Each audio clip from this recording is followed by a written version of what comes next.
नमस्कार दोस्तों, आपका हमारे YouTube चैनल सनातनी ज्ञान पर आपका स्वागत है। रविवार व्रत की पौराणिक कथा। प्राचीन काल में एक बुढ़िया रहती थी। वह नियमित रूप से रविवार का व्रत करती। रविवार के दिन सूर्योदय से पहले उठकर बुढ़िया स्नानादि से निवृत्त होकर आंगन को गोबर से लीपकर स्वच्छ करती। उसके बाद सूर्य भगवान की पूजा करते हुए रविवार व्रत कथा सुनकर सूर्य भगवान का भोग लगाकर दिन में एक समय भोजन करती। सूर्य भगवान की अनुकंपा से बुढ़िया को किसी प्रकार की चिंता एवं कष्ट नहीं था। धीरे धीरे उसका घर धन धान्य से भर रहा था। उस बुढ़िया को सुखी होते देख उसकी पड़ोसन उससे जलने लगी। बुढ़िया ने कोई गाय नहीं पाल रखी थी, अतः वह अपनी पड़ोसन के आंगन में बंधी गाय का गोबर लाती थी। पड़ोसन ने कुछ सोचकर अपनी गाय को घर के भीतर बांध दिया। रविवार को गोबर न मिलने से बुढ़िया अपना आंगन नहीं लीप सकी। आंगन न लीप पाने के कारण उस बुढ़िया ने सूर्य भगवान को भोग नहीं लगाया और उस दिन स्वयं भी भोजन नहीं किया। सूर्यास्त होने पर बुढ़िया भूखी प्यासी सो गई। प्रातःकाल सूर्योदय से पूर्व उस बुढ़िया की आंख खुली तो वह अपने घर के आंगन में सुंदर गाय और बछड़े को देखकर हैरान हो गई। गाय को आंगन में बांधकर उसने जल्दी से उसे चारा लाकर खिलाया। पड़ोसन ने उस बुढ़िया के आंगन में बंधी सुंदर गाय और बछड़े को देखा तो वह उससे और अधिक जलने लगी। तभी गाय ने सोने का गोबर किया। गोबर को देखते ही पड़ोसन की आंखें फट गईं। पड़ोसन ने उस बुढ़िया को आसपास न पाकर तुरंत उस गोबर को उठाया और अपने घर ले गई तथा अपनी गाय का गोबर वहां रखाई।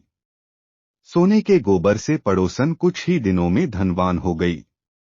गाय प्रतिदिन सूर्योदय से पूर्व सोने का गोबर किया करती थी और बुढ़िया के उठने के पहले पड़ोसन उस गोबर को उठाकर ले जाती थी।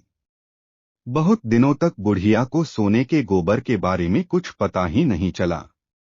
बुढ़िया पहले की तरह हर रविवार को भगवान सूर्यदेव का व्रत करती रही और कथा सुनती रही।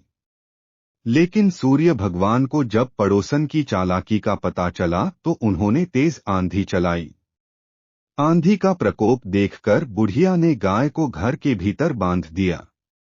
सुबह उठकर बुढ़िया ने सोने का गोबर देखा, उसे बहुत आश्चर्य हुआ।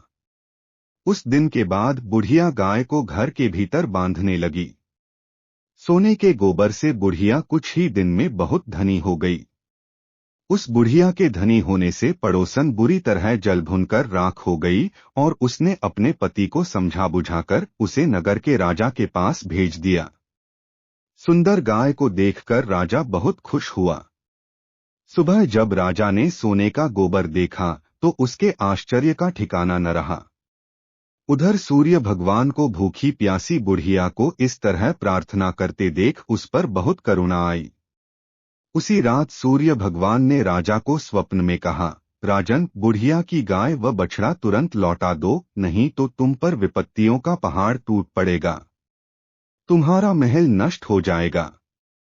सूर्य भगवान के स्वप्न से बुरी तरह भयभीत राजा ने प्रातः उठते ही गाय और बछड़ा बुढ़िया को लौटा दिया। राजा ने बहुत सा धन देकर बुढ़िया से अपनी गलती के लिए क्षमा मांगी। राजा ने पड़ोसन और उसके पति को उनकी इस दुष्टता के लिए दंड दिया। फिर राजा ने पूरे राज्य में घोषणा कराई कि सभी स्त्री पुरुष रविवार का व्रत किया करें। रविवार का व्रत करने से सभी लोगों के घर धनधान्य से भर गए। राजतय में चारों ओर खुशहाली छा गई। स्त्री पुरुष सुखी जीवन यापन करने लगे तथा सभी लोगों के शारीरिक कष्ट भी दूर हो गए। इस व्रत के करने से मनुष्य को मोक्ष प्राप्त होता है।